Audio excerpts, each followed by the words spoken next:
Bonjour, bienvenue dans Enjeux et priorités, le rendez-vous quotidien de la rédaction. Comment les entreprises font face à cette situation? Comment réagissent-elles au confinement? Quels sont les enjeux et les priorités de ces dirigeants?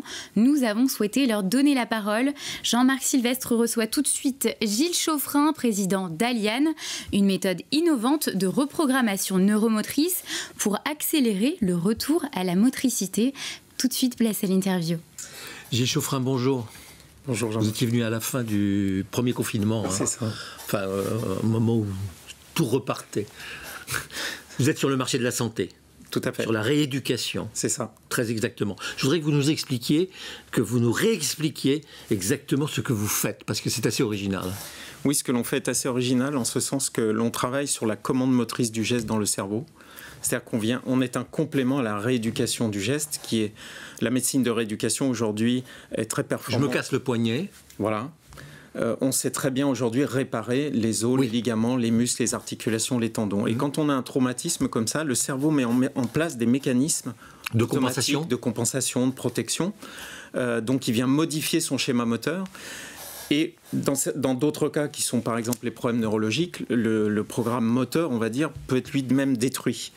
Or, ou alors les nerfs peuvent être coupés, oui, la rupture, l'information ne se transmet plus. Voilà. Donc là, pour le coup, nous, on ne va pas agir, mais il y a un très très grand nombre de situations où la rééducation est très longue, voire bloquée, en situation de blocage. Et cela vient dans la plupart des cas de la commande motrice du geste. Et jusque-là, on n'avait pas de solution performante pour établir de façon fiable et sûre. Pour aller dans le moteur. C'est ça.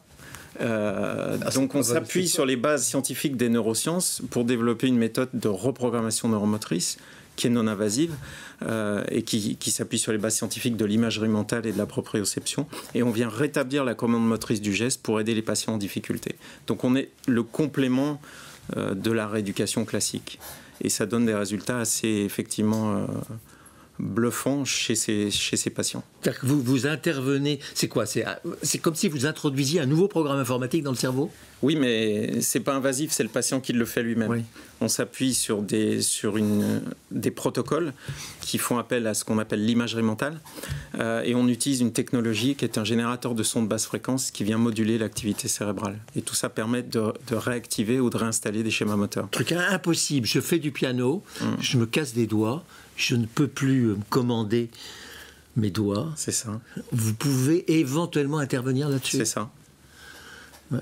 Donc on intervient auprès de personnes plus ou moins âgées, chez des sportifs de haut niveau, dans plein de situations en post-traumatique.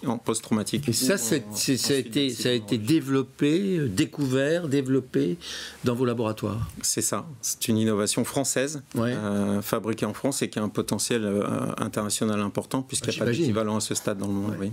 Ça a dû coûter extrêmement cher en investissement. Oui, il y a une dizaine d'années de recherche et développement. La commercialisation, elle se fait comme tous les produits et services de santé. C'est-à-dire que vous avez des ouvrages scientifiques qui doivent publier les caractéristiques de ça. Mais encore, il faut quand même aller démarcher les kinés, les médecins.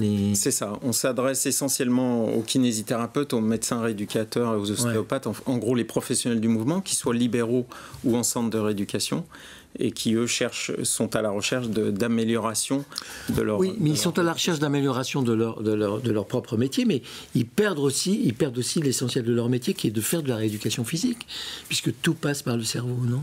Oui, mais on ne vient pas se substituer, on vient vraiment en complément. Parce qu'il faut aussi redonner de la puissance aux muscles, il faut aussi rétablir la bonne fluidité des articulations. Donc la rééducation classique a toute sa place. Le Covid a changé quoi dans votre approche, dans votre organisation ? Pas mal de choses. C'est-à-dire que vous avez été mis entre parenthèses, peut-être ? C'est clair. Le premier confinement a induit un arrêt total des activités médicales, on va dire, non liées au Covid. Faire de la place. C'est-à-dire que la rééducation, il n'y avait plus de rééducation. Bien sûr. Ce qui induit d'ailleurs une vraie difficulté, une perte de chance pour pas mal de patients. Donc, moi, je suis quelqu'un de fondamentalement optimiste, donc je me suis dit que dans ces difficultés, il y avait forcément des opportunités. Et une des opportunités que l'on a décelées, c'est que les professionnels du mouvement étaient tous chez eux, confinés, sans activité. Vous êtes en levée de fonds actuellement? Oui. Pour pouvoir accélérer justement. Pour pouvoir accélérer notre développement et renforcer notre recherche, oui. Ça s'appelle Aliane, il y a un site internet? Oui, il y a un site internet, www.aliane.com. Aliane, c'est 2L-Y. Hein. 2L-Y-A-N. Merci Jean-Marc, merci Gilles Chauffrin. Merci beaucoup, merci à vous. Je rappelle que vous êtes le président d'Aliane qui propose une méthode innovante pour accélérer le retour à la motricité.